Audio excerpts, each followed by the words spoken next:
Hey, what's up, VC? It's Steve again, Harmless Rebel, and it's time for another vinyl update. This one's going to be kind of a... I've got a lot to show. This is going to be a non-heavy metal or hard rock update. This is just kind of a miscellaneous vinyl. Most of this I bought a couple of months ago and just haven't shown. As I mentioned in my last video, I haven't really been buying a lot of vinyl lately. I haven't been to a vinyl store. I take it back. I've been to one vinyl store in the last 2 weeks, and I just kind of stopped in and didn't buy anything. So I have purchased a couple things on eBay and a couple things online here and there, which I'll show in the next hard rock and heavy metal update. But a lot of this stuff is stuff that I just finally got around to listening to, or I'm just getting around to showing. So there's a lot, so I'm going to go through this relatively quick. Usually I spend a little bit more time talking about the albums. I will for a couple, but for the most part I'm just going to kind of fly through these. First two are really cool. I ran across these for really cheap and was really surprised, especially considering their condition. These are the first two albums from Japan. Japan kind of gets lumped in to the post-punk, but I actually think they're more of a glam band myself. Both of these albums are killer. I wasn't a big fan of the albums that they released after these two, but highly recommend both of these. These are both on Areola. That one is, what is it, Adolescent Sex. And then next up is Obscure Alternatives. And that one's actually a promo copy. Both great glam albums in my opinion. I mean, there are elements of goth in there, but definitely some glam. Next up was Saga, Worlds Apart. This was okay. I heard a lot of people talking about Saga being a really good band. I don't think they're a bad band. It's just not something I would go out and probably look for. If I found some of their other albums for cheap, I may check them out. Maybe I just, maybe this one just didn't hit me right. You never know. Next up is Godspeed You, Black Emperor. This is a killer album. This is 2015. This was just released. I picked this up a few weeks ago.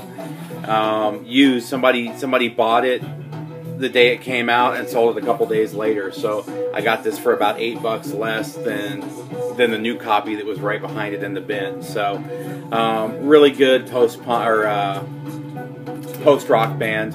Another one that I would recommend if you're a fan of any of the post-rock. Timepieces, Best of Eric Clapton. This one's pretty self-explanatory. Just got some classic hits. Picked up a copy of Tusk from Fleetwood Mac. I've mentioned this before. I prefer the early Fleetwood Mac, pre-Buckingham.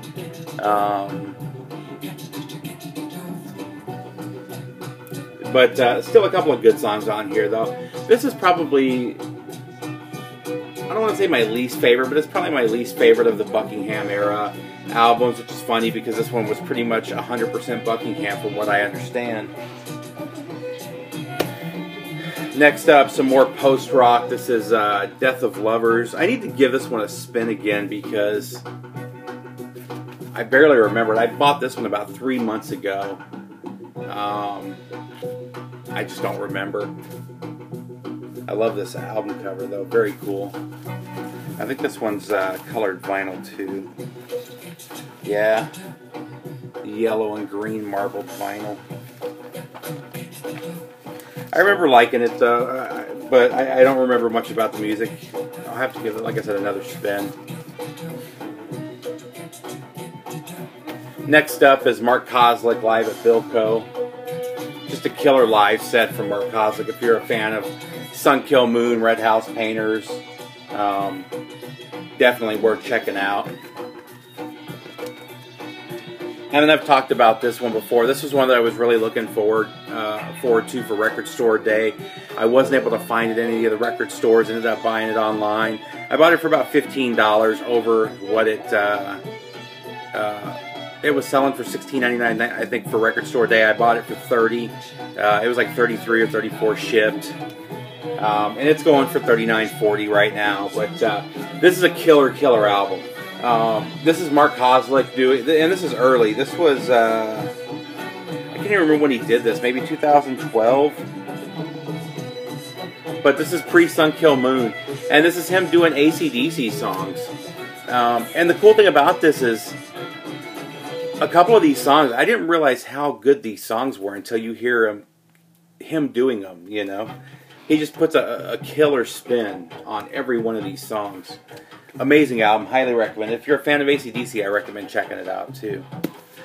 This one, I'm not a huge fan of this particular act. I do like some of his stuff, but this is by far my favorite of his albums. This is Sailor from the Steve Miller Band. Definitely a psych album, which he would get away from in his later albums. Next up, a little bit of post-punk, goth rock. Just a killer band, Jesus and Mary Chain. This one's a white label promo. Another one, I actually bought this the same day that I bought the Japan albums. Just a great album. This is an upgrade. It was really cheap. The copy I have, I got from a pawn shop for $1, and it's pretty shredded. So it was cool to find this. This is So from Peter Gabriel. Obviously, I prefer his stuff with Genesis, but I do also like some of his solo stuff as well. Next up, again, another upgrade. A song from the Big Chair from Tears for Fears. This, I was actually blown away to find. I actually found 2 copies of it for good prices. I actually did a trade with Scott Waters for the other copy that I found, but this is Division Bell, the 2014 release of Division Bell.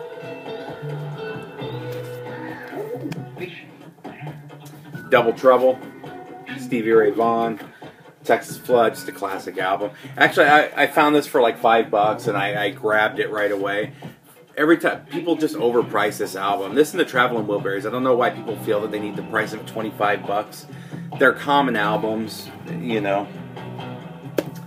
This next one, I grabbed it for 2 reasons. Number one, it was sealed. It was in perfect condition. And number 2, it had one of my favorite songs from the artist. This is Elvis. And this is all outtakes and unreleased tracks, alternate versions of songs. But it's got In the Ghetto in it, which is one of my favorite Elvis songs. And this is a Legendary Performer Volume 3. I also picked up the Complete Sun sessions from Elvis. I prefer Elvis, the Sun period. He does have some songs later, like I mentioned, In the Ghetto, Suspicious Minds. There is a lot of stuff from him that I do like from later on in his career. But the Sun stuff's really where it's at. And this is basically, they say it's a complete Sun session. There's actually quite a few Sun songs missing from this. But, and actually his first 2 songs, which were just released as Record Store Day, the first 2 Sun songs aren't on here. So, but still, it does have most of his Sun classics. And it's still a good, 3 of the 4 sides are really good. Side 4 is 2 songs. It's 3 takes of I Love You Because, and 6 takes of I'm Left, You're Right, She's Gone. No reason for that. The takes, it's not like they're really different takes, and it's really worth listening to. I think they just needed to fill up a side, and they had that, so that's what they went with. This is Killer.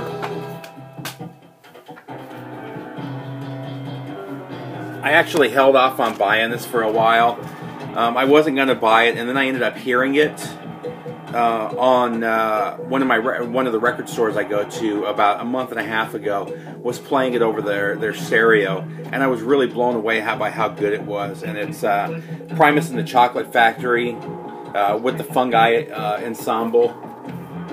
This is Primus doing all the songs from Charlie and the Chocolate Factory. The original 1971 version, which was, I believe it was Willy Wonka and the Chocolate Factory. One of my favorite movies as a kid. I still watch it with my daughter all the time. I actually did like the remake with Johnny Depp from a few years ago, but the original is my favorite, and Primus just kills these songs. And this one's kind of cool because it's actually the error. From what I've read, there's, I believe, 1,200 or 1,500 of these. I don't know how well you'll be able to see. Oh, you can see it pretty good there. It's supposed to be chocolate brown, and this one they mixed the colors wrong, or the colors didn't mix correctly, and it ended up with this weird chocolate with greens and reds and yellows. Really cool effect, but it's not the effect they wanted, and apparently they had already shipped some out before they caught it, but just kind of a cool little tidbit there. Great album though, highly recommend it.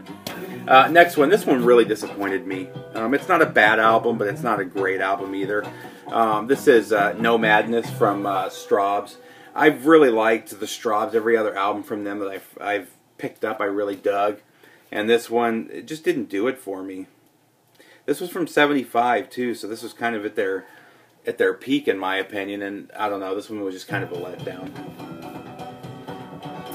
Next up, Jimi Hendrix Experience Smash Hits.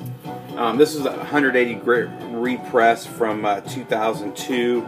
It was numbered, I don't know if you can see that. This is numbered 182. Sorry about that, VC. We had some technical difficulties there.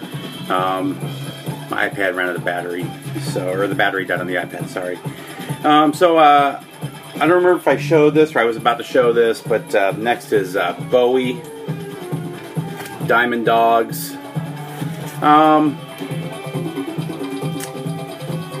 I like about half of this album. Rebel Rebel's probably the biggest hit off of here, but didn't really like this as much as Space Oddity or oh, I'm going to draw a blank, Ziggy Stardust. Still a good album though. Once he got to this point, mid-70s, what was this, 74, 75, 74 when this came out, I started liking fewer and fewer of the songs on the albums. I still like about, like I said, about half of that. The rest of it's still good. It's still stuff I listen to. But from that point forward, you know, I would like 2 or 3 songs. Then in the 80s he picked up again where there were a few albums I really liked, and then he kind of fell off again for me. But next up we have Brain Salad Surgery from ELP. This is actually an upgrade copy. My copy has a really nice, the original cover with the where it kind of opens in the middle, I guess diamond cut, and the vinyl's in pretty rough shape though. I ran across this copy. This is actually the Columbia House copy, so it doesn't have the diamond cut cover that splits down the middle, which kind of sucks, but it's a really good playing copy. Next up, Love Over Gold from Dire Straits. Another solid Dire Straits album. They really didn't put out a bad album in that time frame, in my opinion. This one, a lot of people don't like this album. I actually think it's a pretty solid album beginning to end, and I was amazed to find it in this condition. I paid under $10 for this, and all the spots you see are from the sleeve. This thing is actually in near mint condition. It was actually still in shrink wrap. It's the gatefold, but whoever owned it had left it in the shrink. So, you know, when I opened this a few months ago, it's the first time that gatefold had ever been opened.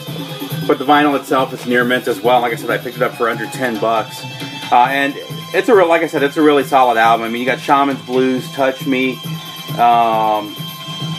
Easy Ride, Soft Parade, Runnin' Blue, Wild Child. I mean, solid album.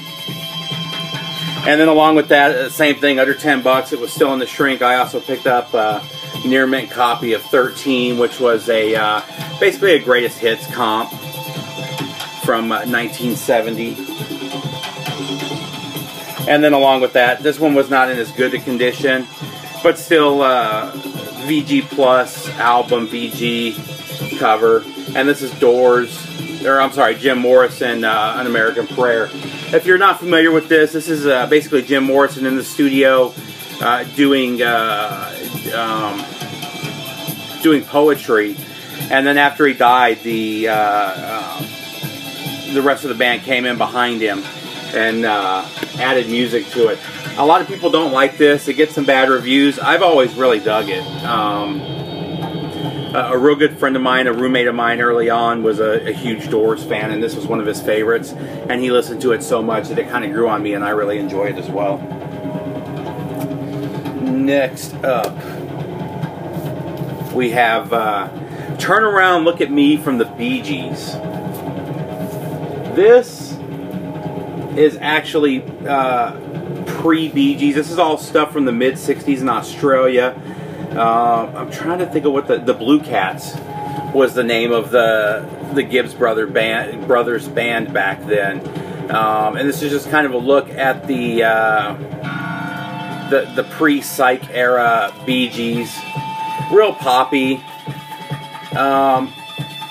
If you're into the Bee Gees like I am, it's worth checking out just to kind of hear where they came from.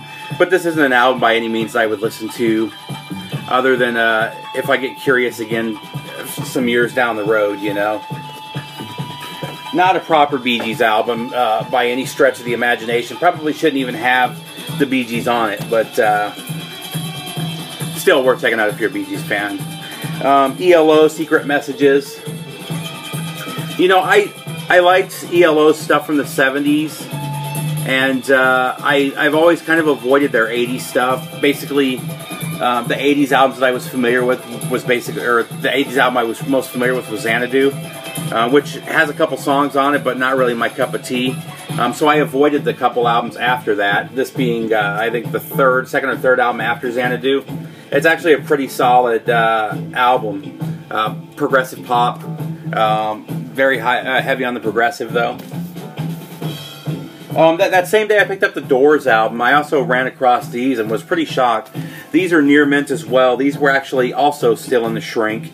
The only downside to these, they smell like cigarettes. But other than that, these next few are pretty much in flawless condition. This is the deluxe 2-album set, Magic Bus and My Generation. I'm not a big fan of Magic Bus, that album. I like the song Magic Bus. That's really it from that whole album. However, My Generation, I think it's just an amazing album. It's probably my second or third favorite Who album. Then we've also got a quick one, or Happy Jack, and then the Who Sell Out. I'm 50-50 on the Who Sell Out. A lot of people love that album. There's some songs on there I dig.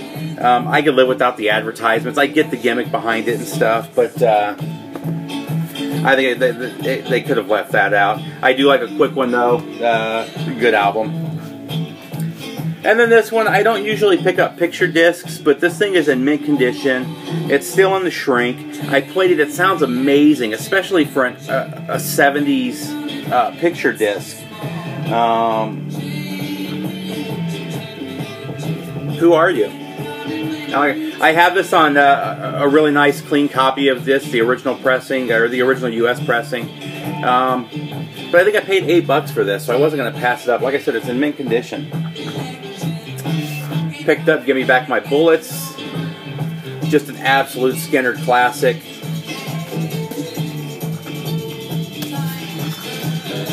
Next up, let's see.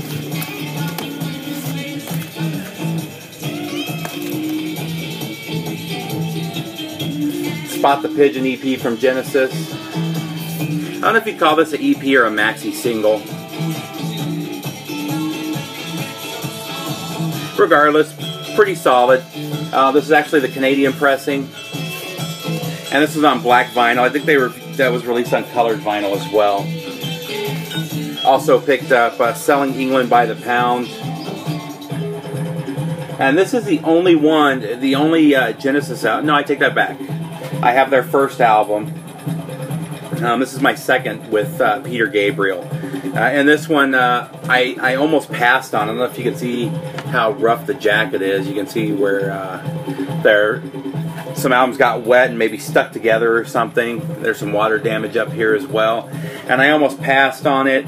It was $4. I pulled the album out. The album's in immaculate condition, so I went ahead and grabbed it. But very good album. Selling One by the Pound. This is the Mama single. Ran across this for really cheap. It's in mint condition, so I grabbed it. I actually grabbed this for SMF Captain Howdy as VCLT, and he had actually just bought a copy, so I decided to just keep it for my collection. Picked up a clean copy of Abacab, and this one is A. If you're familiar with this, there's different color variations. I believe there's 4 of them, A, B, C, and D. And again, this is variation A. This one was a killer find, and this is one that I know SMF Captain Howdy kind of wanted too, and I got to thank him because he backed off on bidding on this because he knew that I had bid on it already. And I ended up getting this for a steal. I think I paid $35 or $36 for this. This is the MoFi pressing of Genesis, A Trick of the Tail. I love this album. I would really love to see, I can't believe that with all of the albums that MoFi has put out, they haven't revisited any of the early Genesis. This is the only Genesis on MoFi, which just completely blows me away. But the album itself is in mint condition. It sounds beautiful. The only downside of... the only thing that knocks down the jacket a little bit is somebody was nice enough to put JK right here. And then I don't know if you can see it, there's a little mark up here. But I mean, it's a strong VG plus. I mean, just a killer. And I think this was 78 when MoFi released this. And then next we're going to get into what we're listening to now, and just the genre as a whole for the next couple of albums. This is Soon Over Babaluma. It's Babaluma from Can. This is my first Can album, and man, I'm completely blown away. I love this album beginning to end. This is just a killer album. I had heard of Can. I just wasn't familiar with them. I do like Kraut, which is why I kind of knew the name. I'm a big fan of Kraftwerk, which I'll show in a little bit. Who, when I think of Kraut, that's the first band that pops into my mind. However, as I've explored Kraftwerk a little more, I think that bands like Can and Neu are probably better examples of just straight up Krautrock. But and I definitely plan on looking for more Can albums, but highly recommend this. This is what's been playing in the background. Really cool album. Elements of ambient, jazz. Some of the structure kind of reminds me of jazz. Electronic. I don't think Krautrock gets enough credit. I don't think you would have modern electronic music, at least not in the sense that we do now. Even modern hip-hop without Kraftwerk. Actually, Cool DJ Herc and Africa Bambaataa, two of the earliest, biggest DJs, late 70s, early 80s, both heavily sampled Krautrock. They both heavily sampled Kraftwerk. I found out later that Africa Bambaataa sampled a lot of Can and also Neu. And speaking of them, I ran across this for really cheap. This is the Kraftwerk Tour de France, excuse me, maxi single. And this one is I don't know if you can see it. It's a stamp promo. And then also the Kraftwerk, the telephone call maxi single as well. And then the final of the Krautrock bands. This band is part of the Kraftwerk or the Krautrock movement. I've always considered them more of a progressive band. I was really blown away by this album, though. This was I had heard songs from them, but this is the first full album. This is Remember the Future from Nectar. I was really impressed by this for a number of reasons. It's killer prog. Again, it gets kind of lumped in with the Krautrock, and there are definitely Krautrock elements to it. I haven't heard their earlier albums, so I don't know. Maybe they've progressed into this more progressive sound. What really caught me on this one is the guitars. they have a sound very similar to what David Gilmour would make famous with Pink Floyd. That Pink Floyd guitar sound, that really soft, really pretty sound. Nectar also had a very similar sound, and they did it a little bit earlier than David Gilmour did. This is 74. David Gilmour made that sound real popular a few years later, so highly recommend checking that one out. And then just these last few albums I'll show them will be done. This has gone on forever, so this is Eagles Greatest Hits Volume 2. Just kind of a filler. I was missing that in the Eagles collection. This is Quattro from Suzi Quatro. Not a big Suzi Quatro fan. This album has a couple songs I dig. I would have passed up on this, however, it was $3, and it's a white label promo, and you can see the promo stamp right there. It is a good rockin' album, though. Bit of a thunderstorm. And then last is T-Rex, Tanks. I'm not a huge T-Rex fan. As much as I like Glam, I'm not sure what it is about T-Rex that it's just... I've just never been a huge fan. There's a couple songs on here I really dig, though, so I will hold on to it. And I got it for really cheap. T-Rex. That's it, guys. I hope you like my update. Leave me comments. Tell me what you think. Other than that, enjoy the rest of your week and take care, VC.